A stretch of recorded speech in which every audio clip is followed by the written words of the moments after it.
अवगत कराने का प्रस्ताव पारित करें। सीबीए एक्ट 1957 के कतिपय प्रावधानों में भारत सरकार द्वारा प्रस्तावित संशोधन के द्वारा सीबीए एक्ट के तहत अधिग्रहित भूमि को पुनः पट्टा लीज पर दिए जाने का अधिकार सरकारी कंपनियों को दिए जाने के बाबत सभी आपत्तियों सहित राज्य सरकार का मंतव्य जो पूर्व में भारत सरकार को उपलब्ध कराया गया है कि आलोक में सीबीए एक्ट 1957 में प्रस्तावित संशोधन को पारित नहीं करने का अनुरोध यह सभा भारत सरकार से करती है।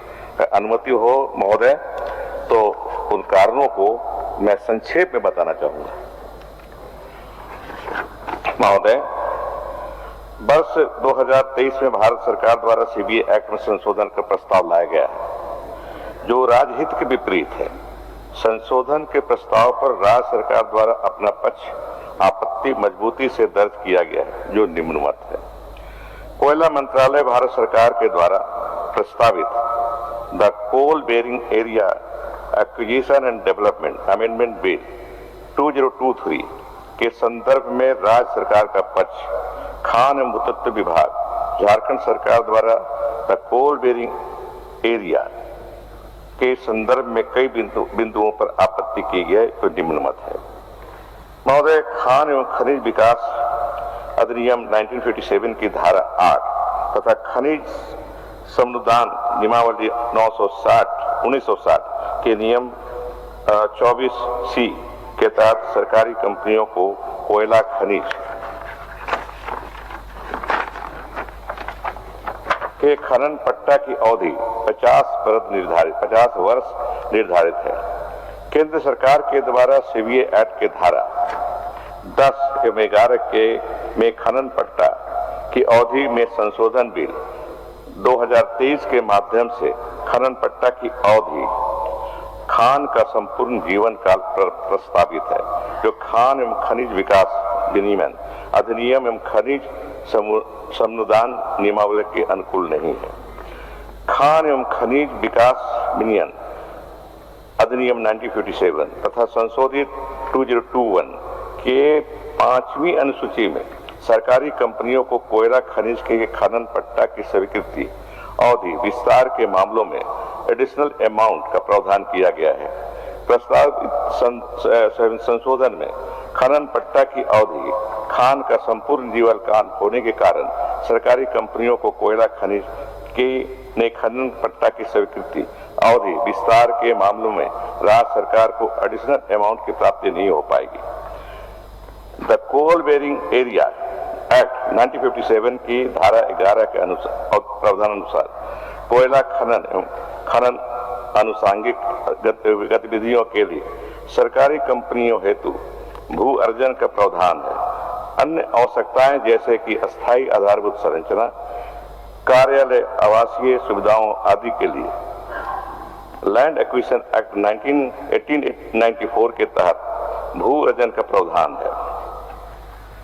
भारतीय संविधान के 5वें अनुसूची के तहत आदिवासियों एवं मूलवासियों के भूमि को प्रदत्त सुरक्षा एवं अधिकार से वंचित करते हुए सरकारी कंपनियों के लिए अधिग्रहित भूमि को निजी संस्थाओं को उपरोक्त उल्लेखित आधारभूत परियोजनाओं कार्यों की हेतु भूमि उपलब्ध कराए जाने का प्रावधान प्रस्तावित है।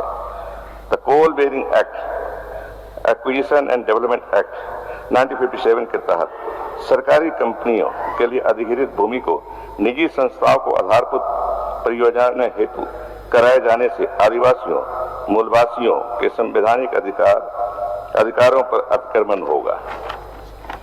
मूल अधिनियम की धारा 13 एवं 17 से प्रस्तावित संशोधन से भूमि मालिकों को प्रदत्त अधिकारों का हनन होगा।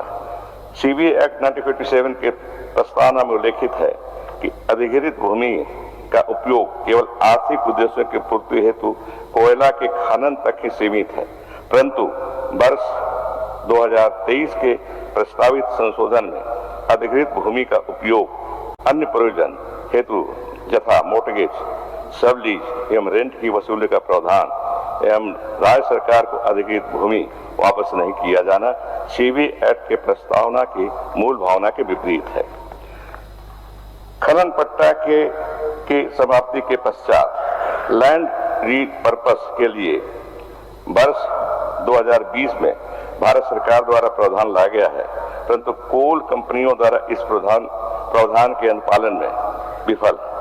फलस्वरूप कंपनियों का यह निष्क्रिय कदम झारखंड सरकार की कटिबद्धता जल, जंगल, जमीन को ठीक विपरीत है। कोल कंपनियों द्वारा इस मद में किया जा रहा है अथवा खर्च के विषय में कोई ठोस साक्ष्य अभी तक राज्य सरकार के समक्ष प्रस्तुत नहीं किया गया है, जिसमें राज्य सरकार को यह विश्वास हो कि कोल कंपनियों को झारखंड राज्य के जल, जंगल, जमीन की परवाह या चिंता है। महोदय, इन्हीं कारणों से राज्य सरकार इस संशोधन का विरोध करती है। धन्यवाद। प्रश्न यह है कि सीबीए एक्ट 1957 के कतिपय प्रावधानों में भारत सरकार द्वारा प्रस्तावित संशोधन के द्वारा सीबीए एक्ट के तहत अधिगृहित भूमि को पुनः पट्टा या लीज पर दिए जाने का अधिकार सरकारी कंपनियों को दिए जाने के बाबत सभी आपत्तियों सहित राज्य सरकार का मंतव्य जो पूर्व में भारत सरकार को उपलब्ध कराया गया है के आलोक में सीबीए एक्ट 1957 में प्रस्तावित संशोधन के पारित नहीं करने का अनुरोध यह सभा भारत सरकार से करती है। जो इस प्रस्ताव के पक्ष में है वो हाँ कहें, जो इस प्रस्ताव के विपक्ष में है वो ना कहें। मैं समझता हूं कि पक्ष में बहुमत है, पक्ष में बहुमत है, यह प्रस्ताव स्वीकृत हुआ, सभा की सहमति हुई। झारखंड विधानसभा के प्रक्रिया तथा कार्य